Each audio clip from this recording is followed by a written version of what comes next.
Ladies and gentlemen, please welcome Vice President Andrew Weissman and our founder, Chairman, and Chief Executive Officer, J.R. Ridinger.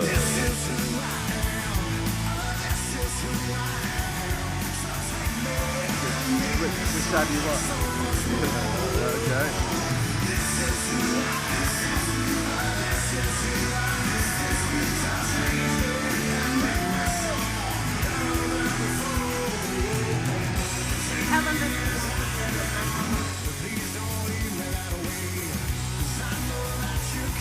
Woo! Ladies and gentlemen, Andrew Weissman and J.R. Ridinger.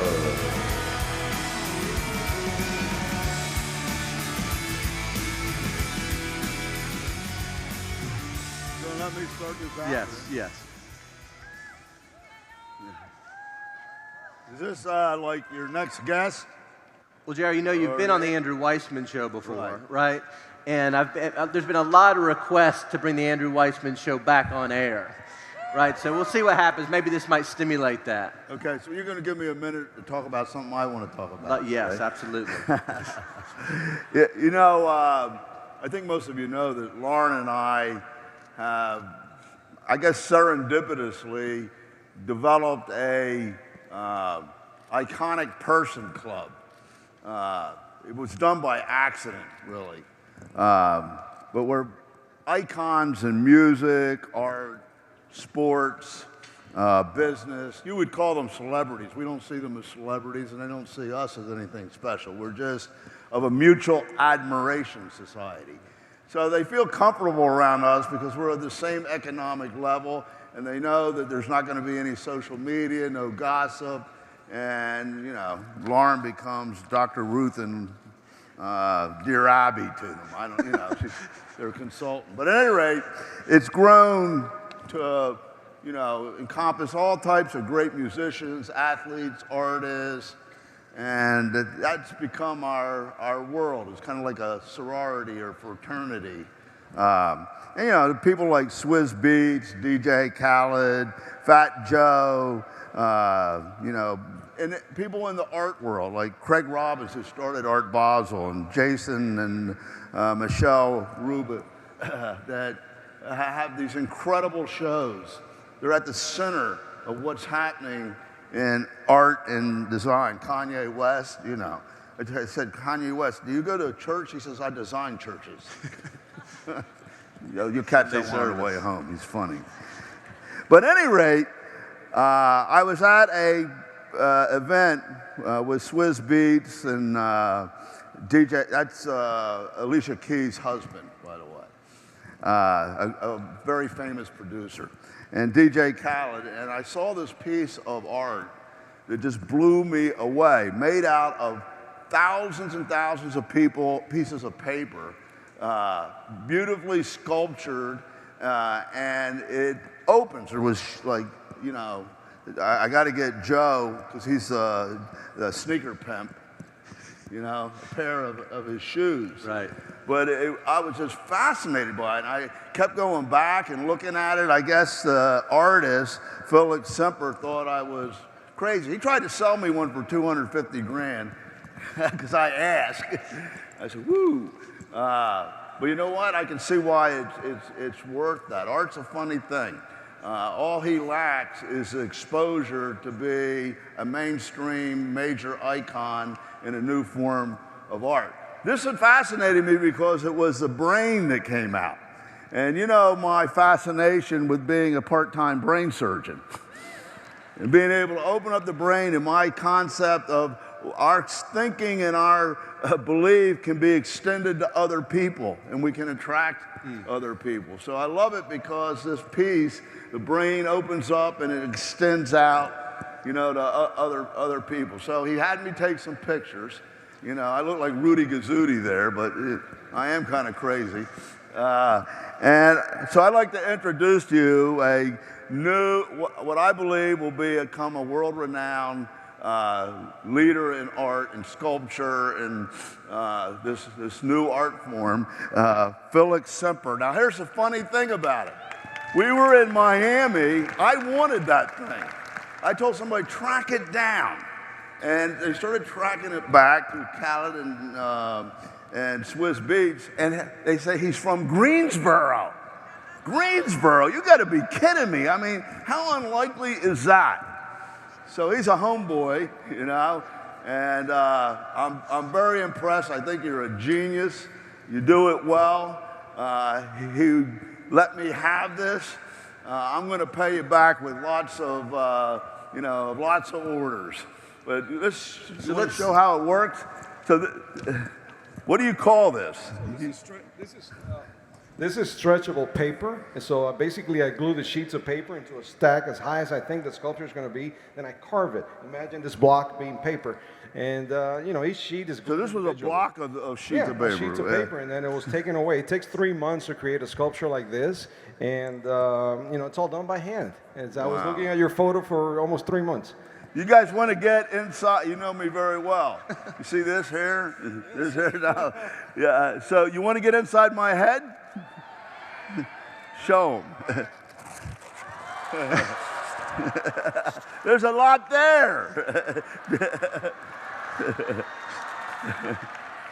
So if you see my head coming in your window, so it's pretty cool. What about this? It goes. But, what's in my brain? Gravity. Everybody see that?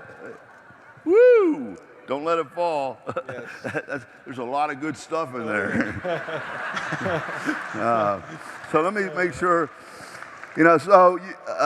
check out his stuff. Spread the word.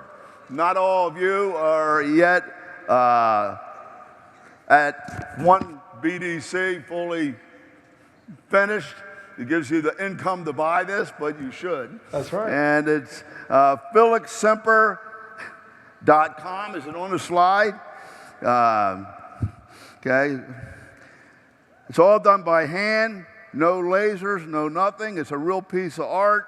And spread the word about this guy. I mean, he's a touches my heart. Congratulations. Thank you. Greensboro boy. You good? Great. Thank you, Felix. Nice to meet you. What do you think about that? Isn't that cool?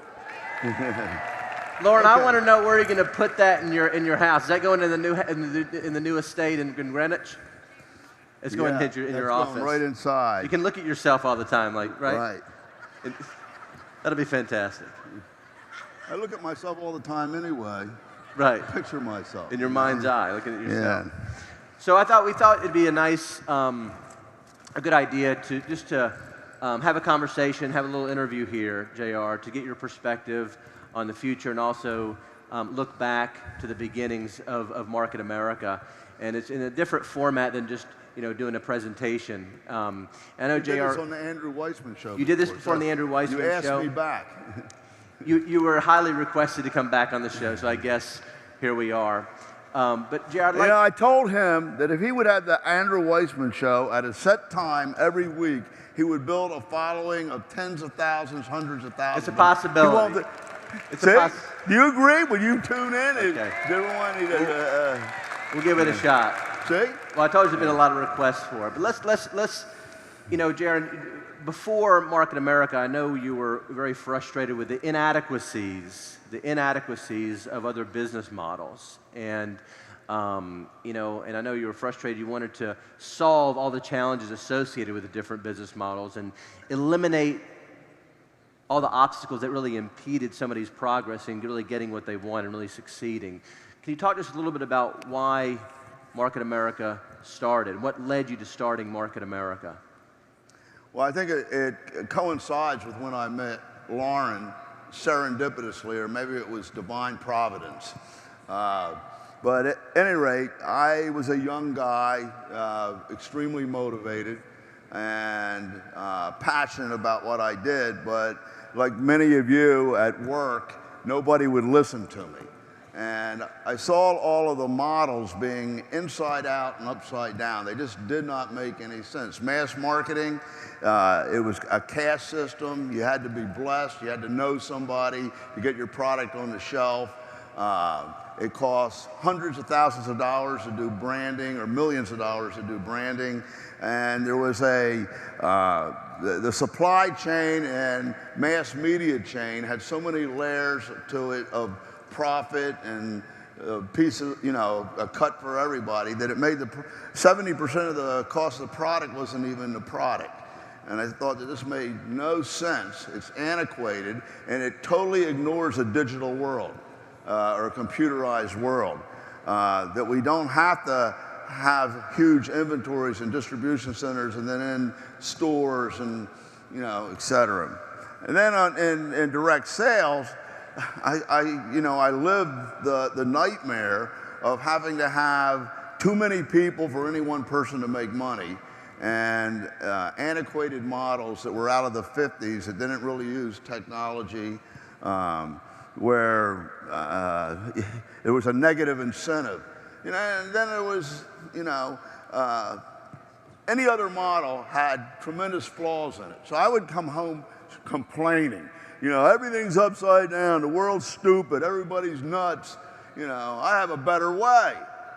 And Lauren would say, oh, you do? Okay, what is it? I said, well, people hate to be sold and they love to buy. Think about it. You go into a store, salesman comes up and says, can I help you? You don't say, yeah, sell me something. Say, I'm just looking, waiting for my wife. Because we don't like to be intimidated, we don't like to be pressured, we don't like to be told what to do. But if you knew what everybody bought, or what they wanted, or what they were looking for, you could aggregate those numbers and say, in a database of, say, 100,000, or pick any number, 1 million people, here's 20,000 people who want widget A, 50,000 people want widget B, and then you could go out and source it out, add value to it so that it was better, eliminate shipping, warehousing, branding, and all that, sell it at a better price, and once they bought that, and were satisfied and had a good experience, you could bring them something else. So my idea was, if I started over here with Jeremy, and he led to Michael, and went all the way down the line, and somebody bought something, everybody would get credit for it, 100% credit. And that would, some people got caught up in that referral chain accidentally, but they would be getting credit for it. And that would give them reason to tell more people. And the problem is that when I realized that if I gave each person $1 because it was $10 of margin to work with, I'd run out of money in 10 people, that I had to have a second line. So I told Lauren about this. She said, that's brilliant. Why don't you do it? I'm going to do it someday. And she says, actions speak louder than words, big boy. You're so brilliant. Stop complaining every night. So that kind of was what inspired me to start. But, my trepidation, she said, okay, forget it. You're not going to do it. You're not ready. Just go out to a movie. And we went out to a movie. And this is really what sparked the whole thing happening. We went out to a movie. It's dangerous to go to a movie with me because I can't stand to be upset or scared. I'm upset and scared all the time. Why'd I have to pay for it? Yeah, Lauren, Lauren said it's the worst experience. So I have a habit of leaving in the middle of movies because I can't stand it, Lauren says the worst experience ever. It didn't happen this time, though. Right. We just kind of lucked out. And I can't remember what it was. Lock, Stock, and Barrel, Rocky 2, 3, but it was, a long time ago. And it was one of those nights where we got caught up in the moment. You ever had, I lost myself, laughed, cried. I couldn't wait to get home to tell everybody about it. Right. I spent more time telling people about it than I did watching the movie. And they didn't act too impressed. So what? Nice to know. Yeah, very good for you. Very happy for you. Whatever. But the next week, when they wanted to go see a movie, they remembered my effervescent enthusiasm. They said, I think I'll go to that movie JR was all excited about. They would go, and believe it or not, they called me back. They said, you were right, man. I looked up, they spent $20 million promoting the launch of that movie. I said, you know what I could do with that? So it made me realize that the concept was validated. So I went out and I tried to, I'm going to try to track it. So I called my friends up and said, I need your help. I have a new revolutionary idea, and they knew that I was an entrepreneur, and if it works, I'll cut you in on it. But I need you to tell me who you told about the movie. And I wanted to see if I could track it. So I did, you know, for about a month, and 288 people, about 10 levels deep. I said, it's trackable. If it's trackable, it can be automated. And, you know, it can be coded. So we can do this. Well, back then, there was no internet. So I was already, in 1984, you saw the article, thinking about how to create a marketing plan that used the future, the internet technology. And so I went out and bought 100 Commodore 64s. This will date you.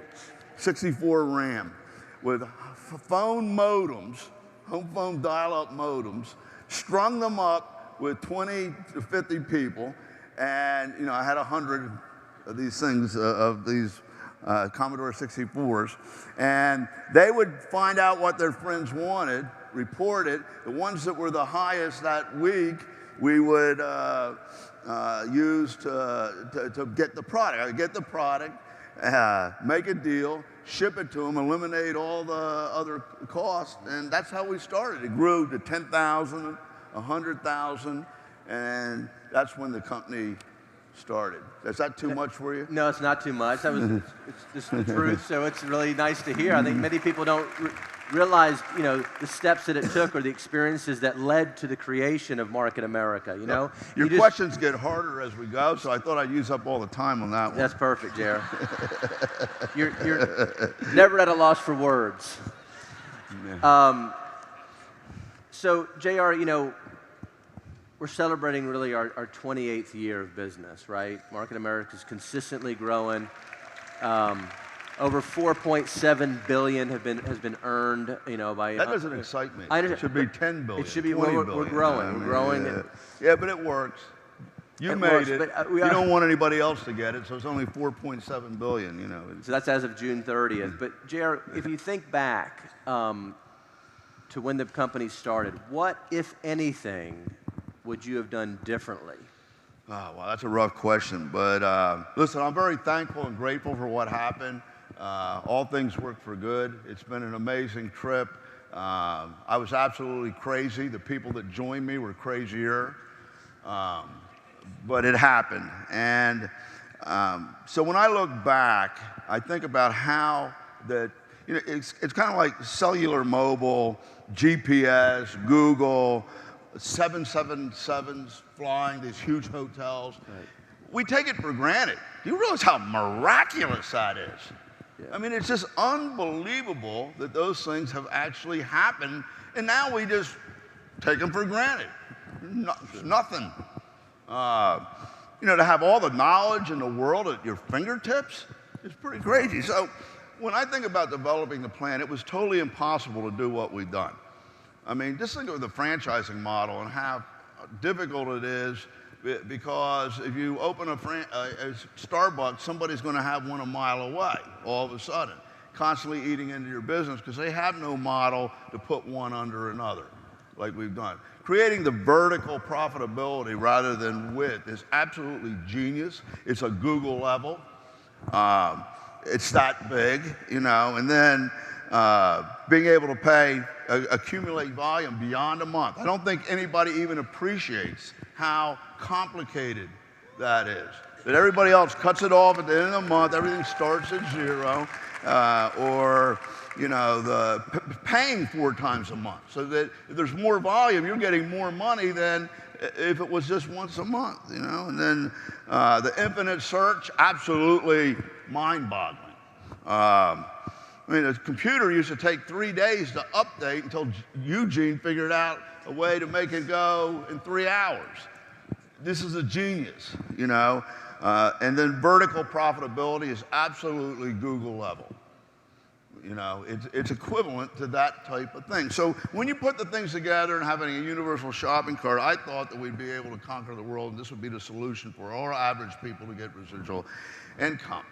The problem is, the disappointment, the surprise, is that when we created this plan, people just sponsored 2 and stopped. When it was really designed, when you normally had to do 10 or 20, we would do it down 2 legs, and everybody would make money, and we'd make money faster. It never even occurred to me that that would happen. That people would, what you're saying is, it occurred to you that people would just bring on 2 partners and then just stop. Right. Your thought was, listen, because it's all going down vertical, 4 to 8, you would still produce, and continue to would bring do new 4 to partners 8. on. And So if I had to do it over, I would, anytime you change something, it creates great disruption and great trauma. And I'm tired of going through that. So I don't quite know what the solution is now, but I would have created either an incentive for continued or a disincentive for not doing it.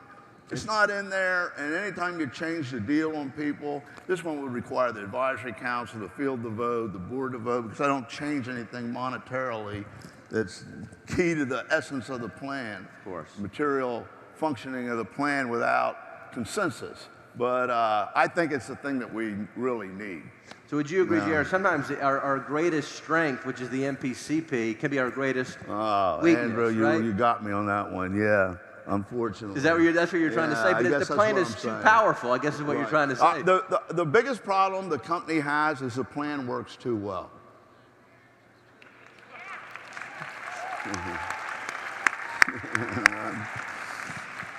Well, JR, thank God for your vision, and we love the plan. Yeah. And the power is in the plan. So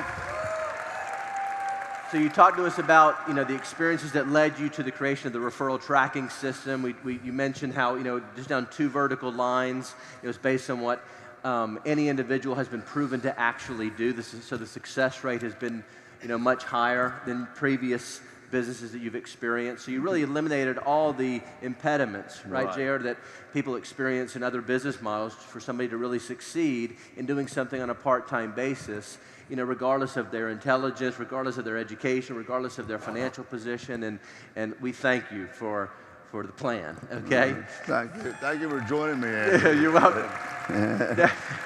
Now, so 28 years, consistent growth, we're operating in 7 countries, we're growing, everywhere, and certainly a lot of success, although we're just getting started. And you've experienced a lot of success as a result of helping thousands and thousands of people, get the things that they want and reach their personal and financial goals.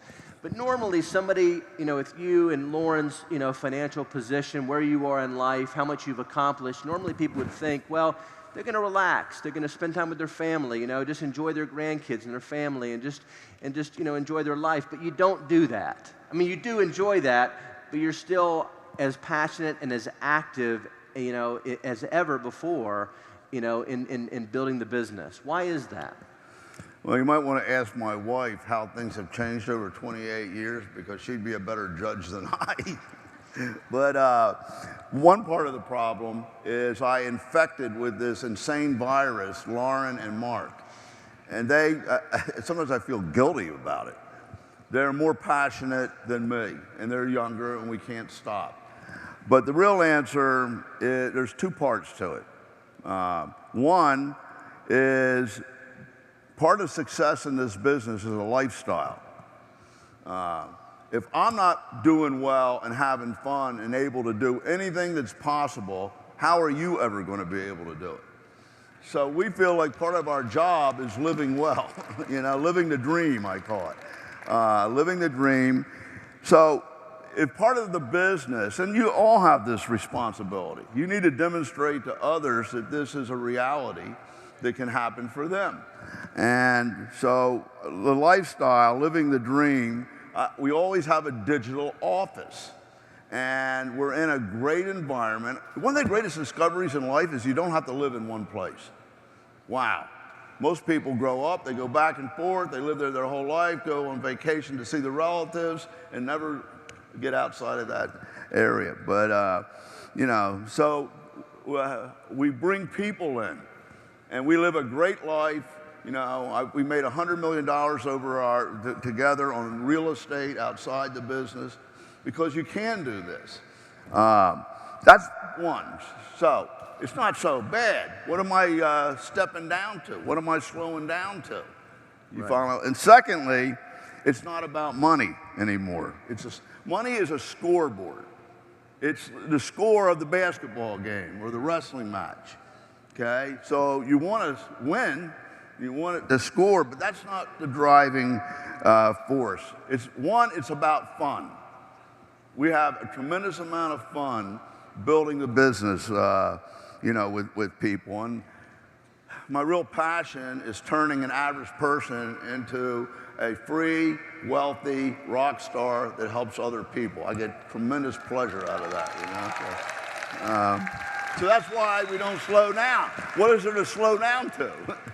One thing that I admire, two things, JR, that you do lead by example. You practice what you preach. I've experienced it for many years, and the other thing that I find really amazing is that you, just like you just said, any individual, you have such a belief system in really everybody, and I think that's something that's a special quality, because people don't believe in themselves, and you end up believing more in them. They believe in themselves, and if they start to act and demonstrate it, they start to experience what they want. And so I just think it's a great. Recognize that. Thank you. I did recognize that. I have recognized that, and I think it's a great thing, JR. So let's talk about leadership by example for a minute. You talk about being in the trenches, building the business is what you love to do, it's what you're best at. You talk about the dance of the business. What keeps you, and I guess we've really kind of touched on this, what really keeps you motivated, to continue to do that? Okay, well, the first thing is I don't understand what there is to get unmotivated about. The people that did it with me, the best years of their life is when they were working it hard and doing it. They forget. I don't know why a certain money figure changes anything.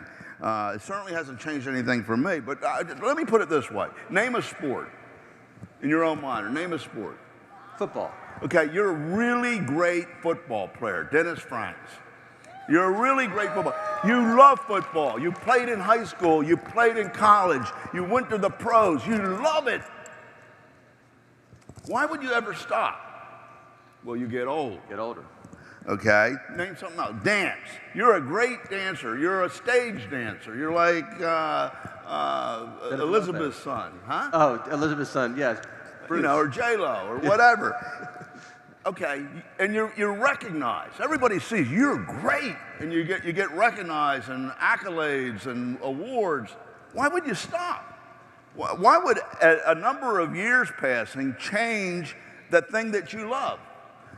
So anyway, you play a musical instrument. You play the sax, the trumpet, the guitar. Why would you, I've done this for 25 years, I have to stop now. Your dad is an incredible merchant and deal maker. I mean, he says, well, I'm 70. I said, I don't want to hear that again. Because he's having more fun now than ever. He has breakthrough concepts. I mean, come on. Coding. If you're a great coder, I would be so dangerous if I was a coder, because I'd be waking up in the middle of the night making things happen. The problem is there's too many languages, right? Too many layers. That's an excuse. I have to have an excuse. If you're a great lawyer advocate, for a cause, or whether it be civil or whether it be criminal, you are a master of it. You love it. Why, after so many successes and being 60 or something, would you stop?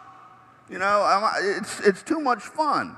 So when you put that with what we do in the business, the greatest reward in the business is turning an average person that didn't know where they were in life or where they were going, but had that heartbeat of desire, into a person who is a star, who's an example, who's making hundreds of thousands of dollars, but more importantly, is affecting thousands of other lives positively. That is the ultimate in life. Amen. For 28 years, that's happened over and over and over again, and will continue, right, JR? Yeah, well, we're not stopping. You're not stopping. What is there to stop? I know, Why okay, would you even ask me that? When do you stop? I'm not. So, JR, we're starting to run short of time here, but thinking back. I could be faster on the answers. Thinking back, what do you think the difference is between the J.R. Ridinger today compared to the J.R. Ridinger 28 years ago? You need to really ask Lauren that about me and me about that with Lauren. I know one thing about her. I never expected this. She became infected with this. She used to sleep to noon, and I used to wake her up and say, you got me into this, made me do this, here's a list. And she now wakes me up at 7 in the morning with a list, you know? Right. She has become such an incredible genius marketer. She has a natural feel for it. And then she became, being around it, she stepped up and started communicating to people how to overcome what's stopping you from being as great as you can be. And there's nobody that does it any better. So, you know, but, you know, the bottom line is time. I have a time clock. My greatest fear and anxiety is that time will run out before we change the world. You know?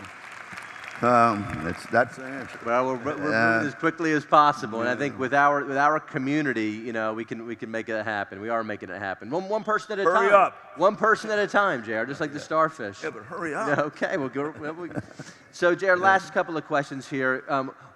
What's the most valuable life lesson that you've learned? Well, I don't know if I've learned it yet. I'm learning. I'm always learning. Every day I'm learning.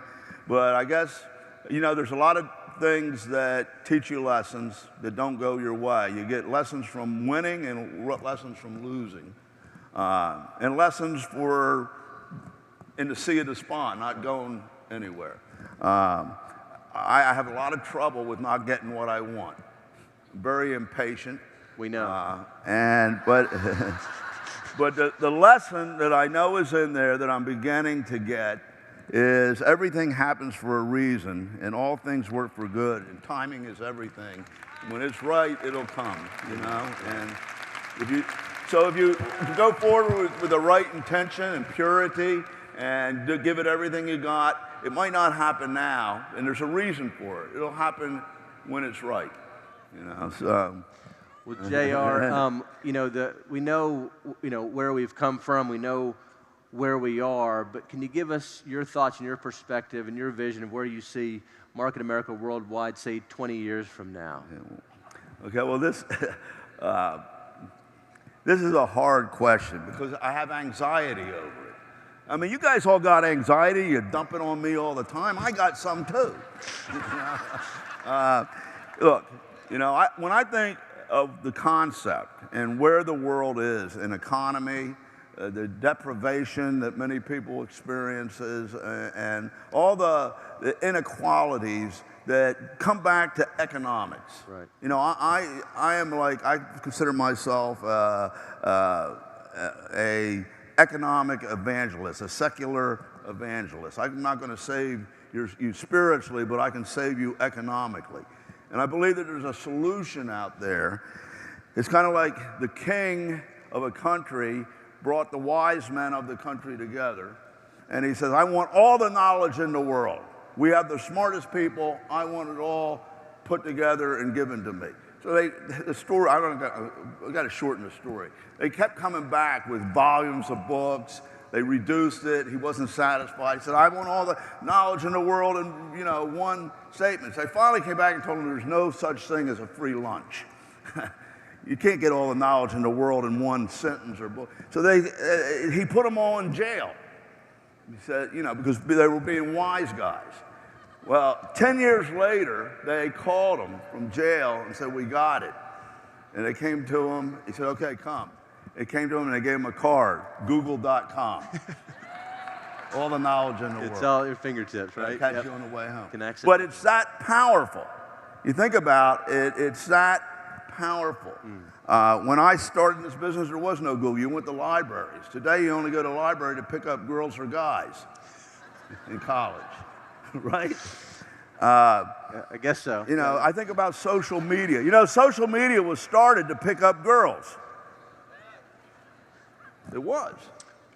Okay, but that was in the social network. But the point is, look at how it has changed the world. You think about Gates. Gates bought DOS for 60 grand, a code. And instead of selling the software in stores like everybody else, he made a deal with IBM and put it in there, and it became you know, the Windows thing. And I mean, you take, when I look at Wozniak and Jobs in their garage, and Wozniak nuts trying to make, instead of using cards, have a digital screen, visual. I mean, these guys were crazy. And, you know, IBM said that there's no more of a need for more than 500 computers, mainframes in the world. And they were saying we're going to put it in every single house. They did it. They did it. And the computer in the house is more powerful than the mainframe. I mean, come on. So when I think of what our technology does, they want us all to stay separate. As long as we're separate, they can control the marketplace. Right. I mean, commerce is we are the economy. There's no boogeyman up there. We are the economy, but because we're kept separate in the old paradigm, establishment paradigm of mass marketing, advertising, brick and mortar, you know, all the layers of distribution, it's just fraught with, I need my piece. Well, you're not going to give up your piece to change it. Nobody is. But we have the power, okay, the collective buying power, with digital aggregation. If I know what every single person buys in here, and they will commit to it, okay, it's not the same as the next person. You have 15 things is the same as everybody else, but the rest is not the same. But each one of them has 15 things that's common with somebody other than you. Right. So when you get that intersection, and everybody will buy together, and you have the ability to do that because you don't need stores. You can change the world because everybody has to shop, everybody has to live, and generate an income from everybody from our commerce. What's wrong with that? Nothing is wrong with that. Is it possible? Yeah, it's Google level, you know. You'll catch it on the way. Yeah. So with that, JR, we're looking forward Andrew, I'm glad to continuing to grow and into the future. Thank you for spending the time. Thank you for spending the time with us and sharing your perspective. Thank you, guys. Let's have a great rest of the day.